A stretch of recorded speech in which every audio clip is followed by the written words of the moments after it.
سورہ یونس کی آیت نمبر 18 تک ہم پڑھ چکے ہیں. آج آیت نمبر 19 سے درس ہو رہا ہے. شروع صورت سے ہم پڑھتے آ رہے ہیں کہ سب سے پہلے مشرکین نے رسول اکرم صلی اللہ علیہ وسلم کی رسالت پر اعتراض کیا کہ اگر رسول بنانا ہی تھا تو کسی فرشتے کو بنا کر بھیجا جاتا. انسانی رسول ہمیں تسلیم نہیں ہے، ہم ماننے کے لیے تیار نہیں ہیں. اس پر وہ تعجب کر رہے تھے.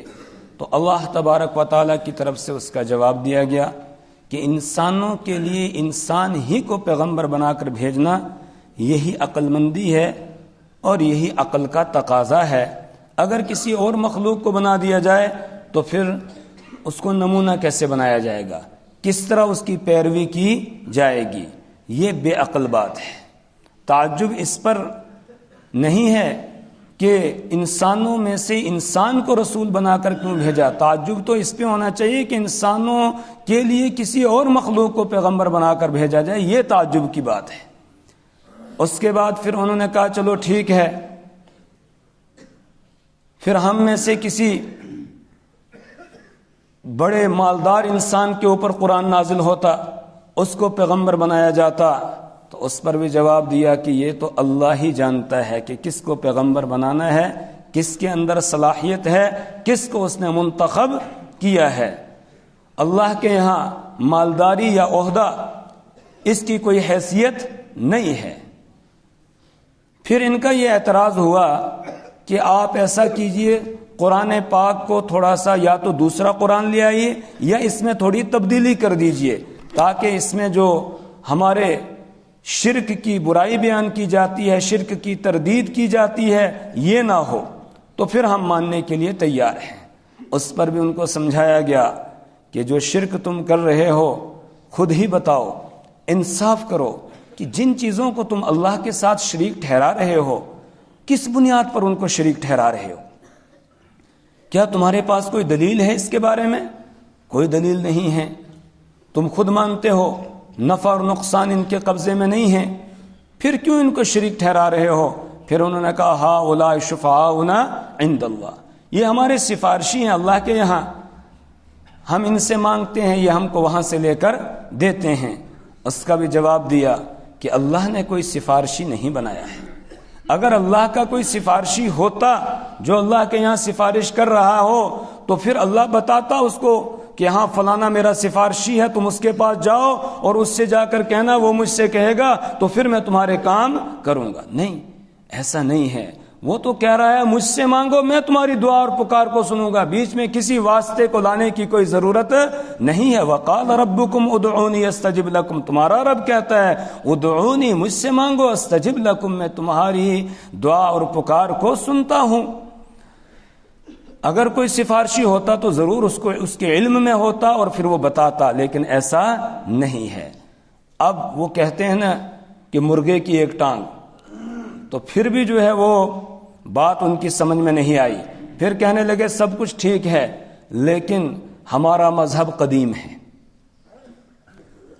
ہم پہلے سے ہیں، آپ جس چیز کی دعوت دے رہے ہیں وہ نیا دین ہے اور ہمارا پرانا دین ہے. جیسے آج بھی بہت سارے کہتے ہیں جو شرک کے اندر لت پت ہیں، وہ کہتے ہیں کہ ہمارا دین پرانا ہے، ہمارا مذہب پرانا ہے، اسلام نیا ہے، اسلام نیا آیا، ہم پرانے ہیں، ہمارا مذہب قدیم ہے. اس کا جواب دیا جا رہا ہے. اللہ فرماتے ہیں نہ، سارے لوگ توحید پر تھے، اسلام پر تھے، توحید پر تھے. شرک بعد کی پیداوار ہے، شرک پہلے سے نہیں تھا. حضرت آدم علیہ الصلوۃ والسلام سب سے پہلے انسان ہیں، وہ توحید کا پیغام لے کر آئے ہیں اور تقریباً 1000 سال تک شرک کا نام و نشان نہیں تھا، توحید ہی پر لوگ قائم تھے. اس کے بعد پھر ابلیس نے، شیطان نے لوگوں کو شرک کے اندر مبتلا کیا. اسی کو آیت نمبر 19 کے اندر اللہ تعالیٰ بیان فرما رہے ہیں وَمَا كَانَ النَّاسُ إِلَّا أُمَّةً وَاحِدَةً وَمَا كَانَ النَّاسُ إِلَّا أُمَّةً وَاحِدَةً وَمَا كَانَ النَّاسُ، نہیں تھے لوگ، إِلَّا أُمَّةً وَاحِدَةً، مگر ایک ہی گروہ، ایک ہی جماعت تھے، ایک ہی دین پر تھے، ایک ہی مذہب پر تھے۔ اور وہ کون سا مذہب جس کو لے کر آئے تھے حضرت آدم علیہ السلام، سب سے پہلے انسان، وہ اللہ کی توحید والا مذہب ہے، اللہ کی وحدانیت والا مذہب ہے، اسی پر قائم تھے حضرت آدم علیہ السلام، اور ان کی اولاد بھی اسی پر قائم تھی۔ پھر فاختلفوا، اس کے بعد لوگوں نے اختلاف کیا۔ پہلے سب کے سب توحید پر تھے، پھر بعد میں اختلاف کیا۔ مفسرین نے تفسیر بیان کرتے ہوئے لکھا ہے کہ اختلاف کیسے ہوا۔ حضرت نوح علیہ السلام کے زمانے میں سب سے پہلے لوگوں نے شرک شروع کیا۔ حضرت نوح علیہ السلام کی قوم پہلی مشرک قوم ہے، اور کس طرح انہوں نے شرک کیا؟ چند بزرگوں کے نام پر انہوں نے شرک شروع کیا، جن کے نام سورہ نوح کے اندر اللہ تعالیٰ نے بیان فرمائے ہیں۔ وَقَالُوا لَا تَذَرُنَّ آلِهَتَكُمْ وَلَا تَذَرُنَّ وَدًّا وَلَا سُوَاعًا وَلَا يَغُوثَ وَيَعُوقَ وَنَسْرًا وَقَالُوا لَا تَذَرُنَّ آلِهَتَكُمْ، جب حضرت نوح علیہ السلام نے لوگوں کو دعوت دی، یا قوم اعبدوا اللہ ما لکم من الہ غیرہ، اے میرے قوم کے لوگوں، اللہ کی عبادت کرو، اس کے علاوہ تمہارا کوئی معبود نہیں ہے، اس کے علاوہ کوئی تمہارے سجدوں کا حقدار نہیں، تمہاری نظر و نیاز کا حقدار نہیں ہے، تمہاری دعا اور پکار کا حقدار نہیں ہے، اسی کو پکارو، اسی کے نام کی نظر و نیاز دو، اور اسی کی عبادت کرو، اسی کے سامنے سجدہ ریز ہو جاؤ۔ تو جو قوم کے وڈیرے تھے، جو قوم کے جو ہے وہ لیڈر قسم کے لوگ تھے، انہوں نے دیکھا کہ ہماری سرداری جا رہی ہے، انہوں نے بیچارے عوام جو تھے ان سے کہا لا تذرن آلہتکم، لا تذرن آلہتکم، کہ ہرگز اپنے خداؤں کو نہ چھوڑنا، لا تذرن آلہتکم ولا تذرن ودا ولا سواعا ولا یغوث ویعوق ونسرا، اور ہرگز نہ چھوڑنا ود کو، سوا کو، یغوث کو، یعوق کو اور نصر کو۔ یہ 5 ہیں۔ حضرت علامہ ابن حجر عسقلانی رحمۃ اللہ علیہ لکھتے ہیں کہ یہ جو 5 بزرگ تھے، ود یہ حضرت ادریس علیہ السلام کا لقب تھا، اور باقی 4 ان کے بیٹے ہیں۔ تو یہ بڑے بزرگ تھے۔ حضرت ادریس علیہ السلام تو اللہ کے پیغمبر ہیں، اور پھر ان کے جو بیٹے تھے یہ بھی بہت نیک تھے، صالحین تھے۔ اور امام بخاری رحمہ اللہ نے کتاب التفسیر میں حضرت عبداللہ ابن عباس رضی اللہ تعالیٰ عنہ سے نقل کیا ہے ان کی روایت کہ اسماء صالحین، کہا یہ اسماء رجال من الصالحین، یہ کچھ نیک لوگوں کے نام تھے، ود، سوا، یغوث، یعوق اور نصر، اور ان کے نام پر انہوں نے ان کی پرستش انہوں نے شروع کر دی تھی۔ اور پرستش کیسے شروع ہوئی؟ اس کی تفسیر مفسرین نے یہ لکھی ہے کہ یہ نیک لوگ تھے، اور لوگوں کو بڑا فائدہ ان سے پہنچتا تھا۔ جو ان کے پاس جاتا تھا تو اللہ کی یاد میں ڈوب جاتا تھا، اللہ کا تعارف کراتے یہ اللہ کی طرف ان کو لگاتے تھے، گویا روحانی غذائیں ان کو ان بزرگوں کے پاس ملتی تھی۔ جیسے آج بھی ہم کسی اللہ والے کے پاس جائیں گے تو وہاں جا کر دنیا کے خیالات کم آتے ہیں، آخرت کا خیال آدمی کو زیادہ آنے لگتا ہے۔ اور اللہ کے ولی کی پہچان بھی یہی ہے کہ اس کے پاس جائیں تو اللہ یاد آ جائے، پھر دنیا کے دھندوں کی طرف دماغ نہ جائے بلکہ اللہ کی طرف، اللہ کی قدرت کی طرف اور آخرت کا استحضار ہو۔ تو اسی طرح ان کے پاس لوگ آتے تھے تو ان کو فائدہ محسوس ہوتا تھا۔ جب ان کا انتقال ہو گیا تو لوگ بڑے مایوس ہونے لگے، کیونکہ جب بھی کسی بزرگ کا انتقال ہوتا ہے پھر جو موجود لوگ ہوتے ہیں، جو ان سے ملنے جلنے والے ہوتے ہیں، جنہوں نے ان کو دیکھا ہوتا ہے، ان کو کوئی دوسرا بھاتا نہیں ہے۔ تو اس کے نتیجے میں یہ مایوس رہنے لگے۔ ابلیس نے دیکھا موقع بڑا اچھا ہے، تو ابلیس بعض تفسیروں میں ہے کہ انسانی شکل میں آ گیا اور آ کر ان سے کہا کہ مایوس کیوں بیٹھے ہو؟ انہوں نے کہا وہ فلاں فلاں ہمارے بزرگ تھے، وہ ہمارے درمیان نہیں رہے، چلے گئے۔ تو اس نے بولا اس کا یہ کون سی بڑی بات ہے، ایسا کرو تمہیں ان کی شکل و صورت تو یاد ہے تو ان کی تصویریں بناؤ اور اپنی عبادت گاہیں جو ہیں وہاں وہ تصویریں لگا دو، تو اب تم اللہ کی عبادت کرو گے تو یہ بزرگ جو ہیں ان کی تصویریں تمہارے سامنے رہے گی، تو اس سے تم کو روحانیت جو ہے وہ ملتی رہے گی، اور ساتھ میں تم اس طرح اللہ کی عبادت کرو گے یہ سمجھ کر کہ جیسے یہ لوگ اللہ کی عبادت کرتے تھے ویسے ہم بھی عبادت کر رہے ہیں، اللہ کی عبادت میں لگے ہوئے ہیں۔ تو اس پر انہوں نے وہ تصویریں بنائی اور اپنی عبادت گاہوں میں وہ تصویریں لگا دی۔ اب عبادت تو اللہ کی کرتے ہیں، عبادت ان کی نہیں کرتے ہیں، مانگتے ہیں اللہ سے، ان سے نہیں مانگتے ہیں۔ لیکن زمانہ گزرتا گیا، جب نئی نسل آگے آ گئی تو نئی نسل علم سے کوری تھی، انہوں نے یہ سمجھ لیا کہ یہ جو تصویریں لگی ہوئی ہیں تو ہمارے بڑے انہی کو پوجتے تھے، اور انہوں نے ان تصویروں کی پرستش شروع کر دی اور ان سے مانگنا شروع کیا۔ پھر ابلیس نے ایک سیڑھی اور انہیں آگے چڑھایا، ایک سیڑھی اور آگے بڑھایا اور یہ کہا یہ تصویریں ہیں، تصویروں سے کیا ہے، ان کے مجسمے بناؤ۔ پھر انہوں نے مجسمے بنانا شروع کر دیے۔ اب آپ دیکھیں گے دنیا میں تصویروں کی بھی پوجا ہوتی ہے اور مجسموں کی بھی پوجا ہوتی ہے۔ یہ ابلیس نے سب سے پہلے جو ہے انسانوں کو اس طرف لگایا۔ پھر اللہ نے حضرت نوح علیہ السلام کو مبعوث فرمایا، نوح علیہ السلام نے آ کر ان کو سمجھایا، لیکن ان کی سمجھ میں بات نہیں آئی۔ 950 سال تک حضرت نوح علیہ السلام سمجھاتے رہے، لیکن قوم کے جو بڑے وڈیرے تھے وہ یہی کہتے رہے، لا تذرن آلہتکم ولا تذرن ودا ولا سواع ولا یغوث ویعوق ونسرا وقد اضلوا کثیرا۔ اللہ فرماتے ہیں انہوں نے بہت سے لوگوں کو گمراہ کر دیا تھا۔ تو ان بڑوں کے نام پر سب سے پہلے شرک شروع ہوا۔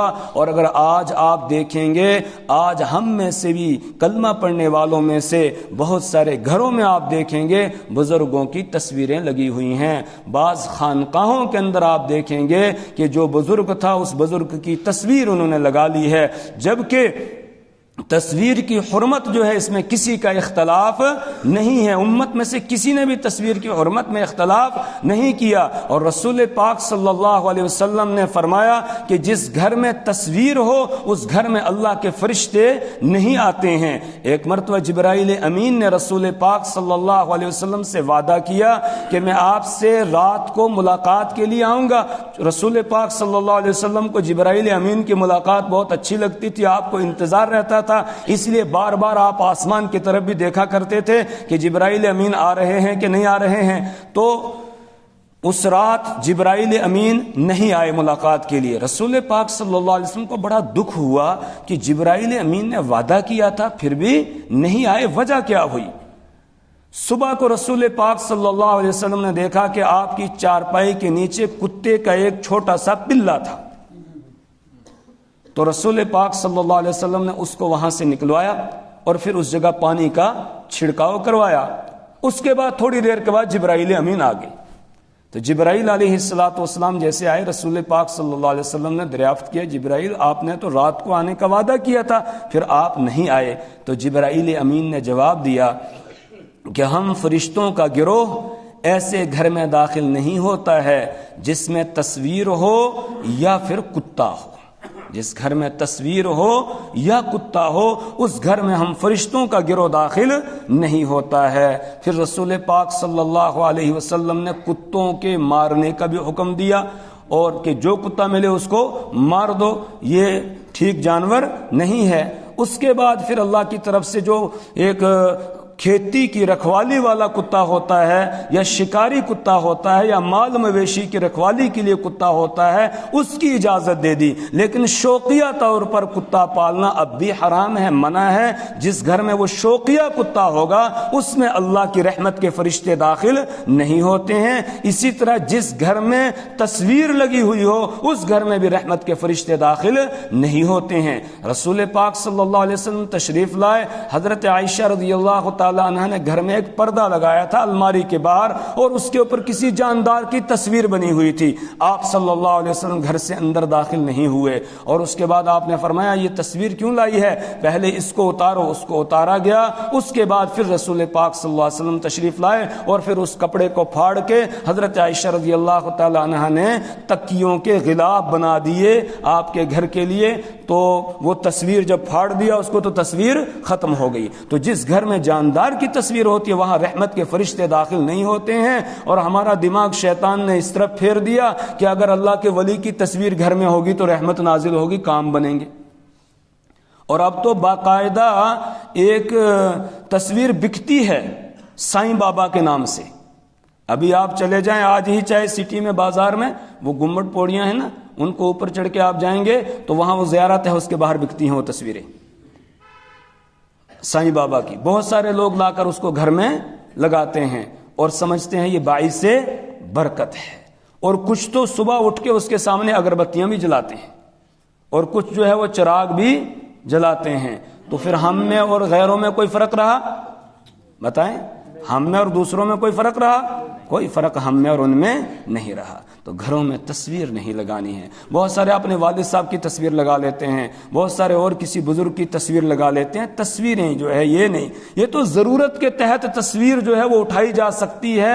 پاسپورٹ بنانا ہے یا اسی طریقے سے آپ کو کوئی اور کارڈ وغیرہ بنانا ہے یا کسی جگہ تصویر لگتی ہے, اس کے لیے جو ہے تصویر کی اجازت ہے. عام تصویر نہیں اٹھانی چاہیے اور گھروں کے اندر بھی تصویریں لگانا یہ درست نہیں ہے. اب تو کپڑوں پر تصویریں آ گئی ہیں اور ہم اپنے بچوں کے لیے کپڑے خرید کے لاتے ہیں, اس کے اوپر کسی جاندار کی تصویر یا تو بھوت کی تصویر بنی ہوئی ہوتی ہے یا پھر جو ہے وہ کسی اور جانور کی تصویر بنی ہوئی ہوتی ہے, اور پھر کہتے ہیں جی بچہ ڈر گیا. وہ ڈرے گا نہیں تو کیا کرے گا؟ پھر مصیبت اور پریشانیاں نہیں آئیں گی تو پھر کیا ہوگا؟ کیونکہ جب تصویر اس نے پہن رکھی ہے تو فرشتے رحمت والے اس کے قریب آئیں گے؟ رحمت کے فرشتے قریب نہیں آئیں گے. اس لیے اپنے گھروں میں جا کر بھی ہم بتائیں گے, ہمارے گھر کی جو مستورات ہیں وہ کپڑے خریدتی ہیں تو وہ ایسا کپڑا نہ لائیں جس میں تصویر ہو. بعض تو ایسے ہوتے ہیں پیٹھ پر آج کل جیکٹیں آ رہی ہیں, اس کے اوپر جو ہے وہ پیچھے وہ شیر کی تصویر بنی ہوئی ہے اور پھر پیچھے والے کی نماز بھی خراب ہو رہی ہوتی ہے. تو اس کا ہم دھیان دیں کہ تصویروں کو شریعت کے اندر پسند نہیں کیا گیا, اس کو حرام قرار دیا گیا ہے, اس سے ہمیں دور رہنا ہے. لیکن ظالموں نے ایسا ظلم اور زیادتی کی کہ ہر چیز پر تصویر لگا دی. آج ہر چیز پر تصویر, ایک ماچس کی ڈبی بھی بغیر تصویر کے نہیں بکتی ہے, اور تصویر بھی زیادہ تر عورت بیچاری کی لگائی گئی ہے جس کو حکم تھا کہ اس کو پردے میں رکھنا ہے. لیکن غیروں نے اتنی محنت کی کہ انہوں نے اس کو اتنا عام کر دیا کہ اب کوئی گھر ہمارا تصویروں سے خالی نہیں ہے. آپ تیل کی بوتل لاتے ہیں اس پر بھی تصویر ہے, آپ صابن لا رہے ہیں اس پر تصویر ہے, آپ جو ہے ماچس کی ڈبی لا رہے ہیں اس پر کیا ہے؟ تصویر ہے. اس لیے ہم جب خریدیں تو ایسی چیز خریدیں جس پر تصویر نہ ہو, اور اگر تصویر والی ہے فوراً اس تصویر کو پھاڑ کے پھینک دیں, اس کو مٹا دیں, تصویر کو باقی نہ رہنے دیں, کیونکہ جہاں تصویر ہوگی وہاں رحمت کے فرشتے داخل نہیں ہوں گے. اللہم احفظنا, اللہ ہماری حفاظت فرمائے. تو پرانا مذہب وہ دین اسلام ہے, شرک بعد کی پیداوار ہے. اور خود مکہ والے یہ بھی حضرت اسماعیل علیہ السلام کے بعد, حضرت اسماعیل علیہ السلام کی اولاد میں سے ہیں, تو حضرت ابراہیم علیہ السلام کے مذہب پر تھے اور کہتے بھی تھے کہ ہم ابراہیمی ہیں, ہم حضرت ابراہیم علیہ السلام کے دین پر ہیں. ایک لمبے عرصے تک یہ توحید پر قائم تھے. پھر ان میں ایک بدبخت قسم کا انسان عمر ابن لحی نام کا, وہ ان کا سردار تھا, وہ کسی علاقے میں گیا اور اس نے وہاں پر دیکھا اردن وغیرہ کے علاقے میں کہ وہاں لوگ بت پرستی کرتے ہیں, تو وہاں سے ایک بت وہ بھی لے آیا اور لا کر اس نے کعبۃ اللہ کے پاس اس کو نصب کر دیا. اور پھر آہستہ آہستہ اور لوگوں نے بھی لانا شروع کیے, اور جب رسول پاک صلی اللہ علیہ وسلم کی بعثت ہوئی تو 360 بت کعبۃ اللہ کے اندر اور کچھ باہر رکھے ہوئے تھے, اور ان کی پوجا ہو رہی تھی اور اللہ کو سجدہ نہیں ہو رہا تھا. تو رسول پاک صلی اللہ علیہ وسلم نے آ کر ان کو تعلیم دی کہ لوگو, یا ایھا الناس قولوا لا الہ الا اللہ تفلحون, لوگو لا الہ الا اللہ کہو کامیاب ہو جاؤ گے. تو شرک بعد کی پیداوار ہے اور توحید پہلے سے ہے. اسی کو بیان کیا, وما کان الناس الا امۃ واحدہ, اور نہیں تھے لوگ مگر ایک ہی امت, ایک ہی گروہ, ایک ہی جماعت تھے. فاختلفوا, پھر انہوں نے اختلاف کیا. ولولا کلمۃ سبقت من ربک لقضی بینہم فیما فیہ یختلفون. اب ایک اور سوال کا جواب دیا جا رہا ہے. ان کا سوال یہ تھا کہ جب شرک اتنی بری بلا ہے تو پھر اللہ تعالی ہم کو صفحہ ہستی سے کیوں نہیں مٹا دیتا؟ پھر جو شرک کرے اسی وقت اس کی گردن دبا دینی چاہیے, اسی وقت اس کا گلا دبا دیا جائے, اس کو ختم کر دیا جائے تاکہ شرک آ ہی نہ سکے. اس کا جواب دیا جا رہا ہے کہ لوگوں, یہ دنیا دار العمل ہے, یہ دار الجزا نہیں ہے, یہ دار العمل ہے, یہ دار الامتحان ہے. یہاں امتحان کے لیے بھیجا گیا ہے, سزا یہاں نہیں ہے, سزا آگے ہے. عام طور سے کبھی یہاں بھی عبرت کے لیے دے دیتا ہے، لیکن جو قانون اور ضابطہ ہے وہ یہ ہے کہ سزا کہاں ہے؟ آگے، یہ عمل کی جگہ ہے، یہاں وہ جلدی سے پکڑ نہیں کرتا ہے، یہاں بندوں کو ڈھیل دیتا ہے، مہلت دیتا ہے، سنبھلنے اور سدھرنے کا موقع دیتا ہے۔ وَلَوْلَا كَلِمَةٌ سَبَقَتْ مِن رَبِّكَ، اور اگر پہلے سے یہ بات طے شدہ نہ ہوتی، من ربک، آپ کے رب کی طرف سے، کون سی بات؟